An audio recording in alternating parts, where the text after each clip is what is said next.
नमस्कार दोस्तों, स्वागत है आपका आज की फटाफट बड़ी खबरों में। एक बार फिर हम हाजिर हैं आज की सभी बड़ी खबरों को लेकर।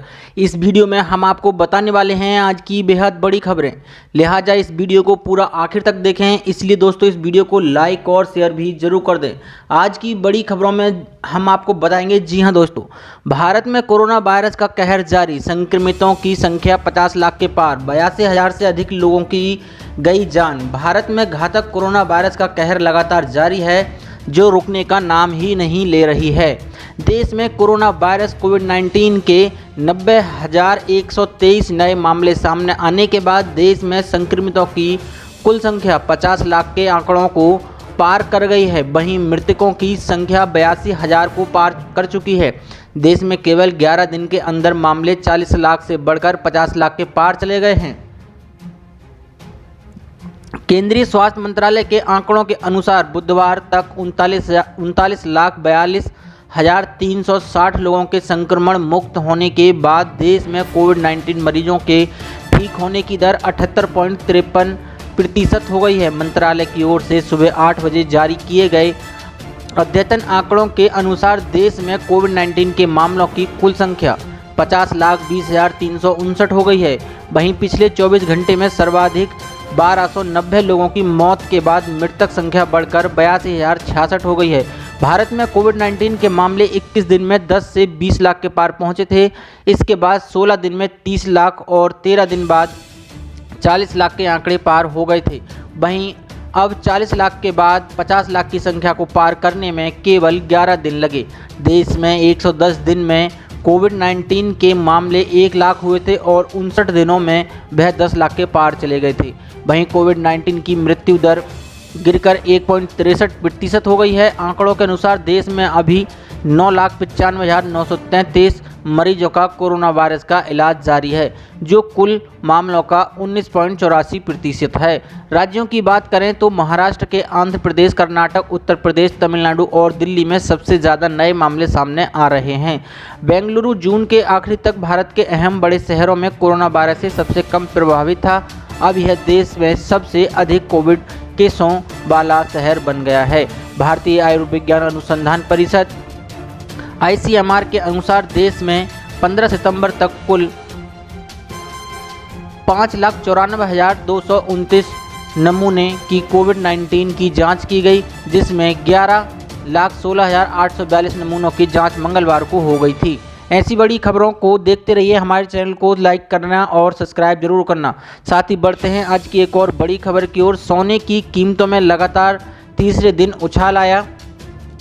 आज लगातार तीसरे दिन बाजार में सोने का वायदा महंगा हो गया है, जबकि चांदी की कीमतें गिर गई हैं। MCX पर सोना वायदा 0.8% की तेजी के साथ 51,810 रुपये प्रति 10 ग्राम हो गया है। दूसरी ओर चांदी वायदा 0.7% फिसल कर 68,921 रुपये प्रति किलोग्राम पर आ गई है।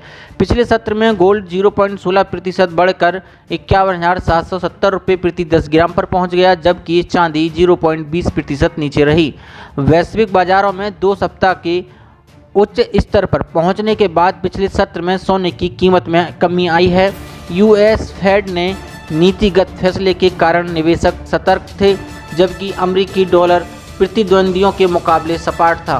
कोटक सिक्योरिटी ने कहा, पिछले हफ्ते 4 सप्ताह के उच्च स्तर पर पहुंचने के बाद अमेरिकी डॉलर सूचकांक में गिरावट आई है।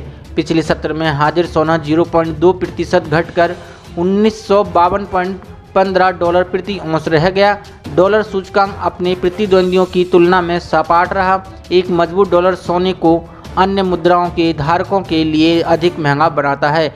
अन्य कीमती धातुओं में चांदी 0.3% फिसल कर 27.9 डॉलर प्रति औंस पर आ गई है, जबकि प्लेटिनम 1.5% फिसल कर 963.38 डॉलर और पैलेडियम 0.9% फिसल कर 2388.19 डॉलर पर आ गया है। साथ ही इस साल देश में सोने की दर में लगभग 30% की वृद्धि हुई है। महामारी के बीच अभूतपूर्व उत्साह और कम ब्याज दरों ने इस साल गोल्ड को सबसे अच्छी संपत्ति बना दिया है। देश में सोने का आयात अगस्त से बढ़कर $7 बिलियन हो गया है, जो पिछले साल इसी महीने में $1.36 मिलियन था। इसके साथ ही सोने के दाम प्रतिदिन बढ़ते जा रहे हैं। साथ ही बढ़ते हैं आज की एक और बड़ी खबर की ओर। सीएम योगी ने यूपी के 87 लाख खातों में भेजी 3 महीने की पेंशन।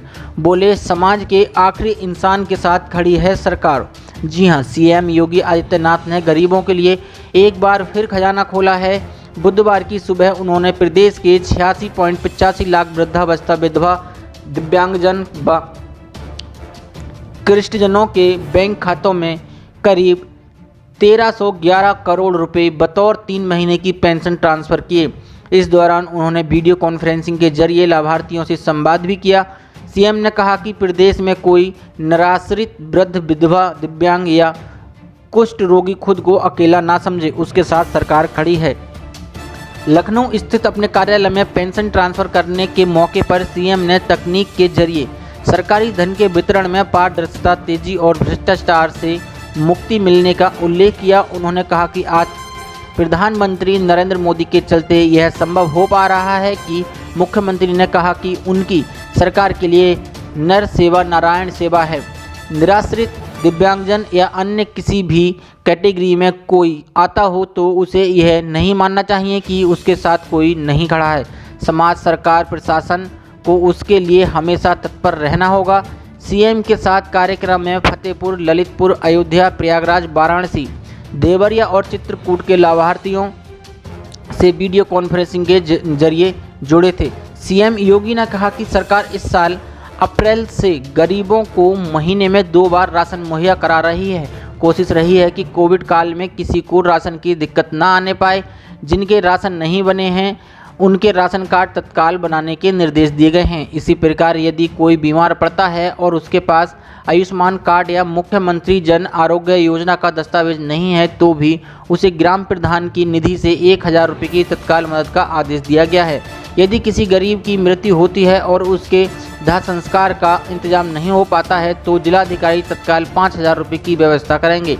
नगर निकाय, ग्राम पंचायत और ग्राम प्रधान या मुख्यमंत्री राहत कोष से वह इसकी व्यवस्था करेंगे। साथ ही बढ़ते हैं आज की एक और बड़ी खबर की ओर।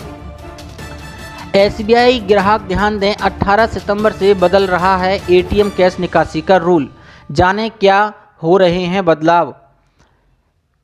देश का सबसे बड़ा सरकारी bank state bank of India 18 सितंबर से एटीएम से कैश निकासी के कुछ नियमों को बदलने जा रहा है। ग्राहकों के खातों की सुरक्षा और एटीएम से ठगी को रोकने के लिए एसबीआई ने ओटीपी आधारित एटीएम कैश विड्रॉल सुविधा को लागू करने का फैसला किया है।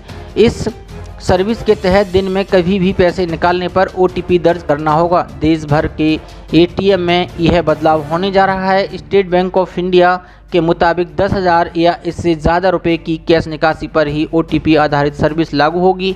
इससे कम के अमाउंट पर ग्राहकों को इस सर्विस से छूट दी गई है। मालूम हो कि इससे पहले ओटीपी आधारित सर्विस रात 8 बजे से सुबह 8 बजे तक लागू थी, लेकिन अब इसे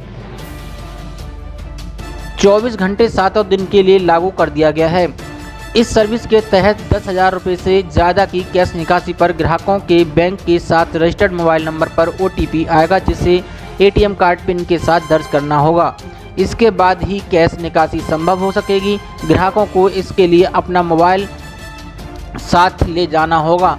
वहीं एसबीआई ने एटीएम पर बैलेंस इंक्वायरी और स्टेटमेंट रिक्वेस्ट की जानकारी को और ज़्यादा सुरक्षित बना दिया है। यह सुरक्षा ग्राहकों को एसएमएस के जरिए हासिल होगी।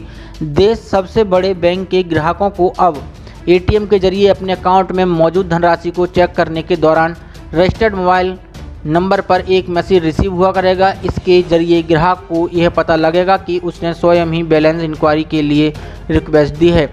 वहीं अगर अकाउंट होल्डर ऐसी कोई रिक्वेस्ट नहीं की है तो वह तुरंत अपना कार्ड ब्लॉक कर सकेगा। साथ ही बढ़ते हैं आज की एक और बड़ी खबर की ओर।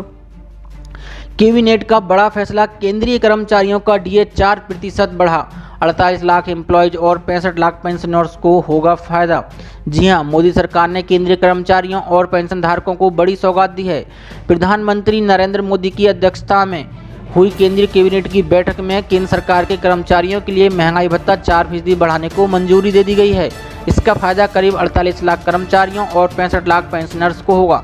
केंद्रीय सूचना एवं प्रसारण मंत्री प्रकाश जावड़ेकर ने कैबिनेट की बैठक के बाद प्रेस कॉन्फ्रेंस कर बताया कि केंद्रीय कर्मचारियों का महंगाई भत्ता 17% से बढ़कर 21% करने को मंजूरी दे दी गई है, लेकिन यह मंजूरी 2021 जुलाई से ही मान्य होगी। यह बढ़ोतरी जनवरी 2020 से लागू मानी जाएगी, लेकिन 2021 यानी जुलाई 2021 से ही इसको दे किया जाएगा। जावड़ेकर ने बताया कि महंगाई भत्ते के मद में सरकार को अतिरिक्त 14,595 करोड़ रुपए खर्च करने होंगे।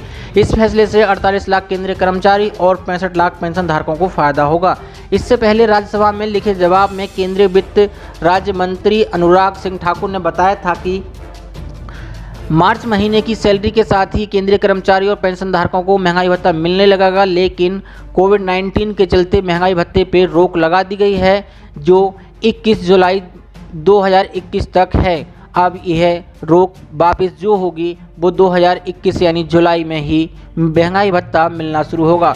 जुलाई 2021 से महंगाई भत्ता 21% मिलेगा, जो केंद्रीय कर्मचारियों के लिए खुशी की बात होगी। केंद्रीय कर्मचारियों के डीए में 4% की बढ़ोतरी में मंथली सैलरी में 720 रुपये से 10,000 रुपये के बीच बढ़ोतरी हो सकती है।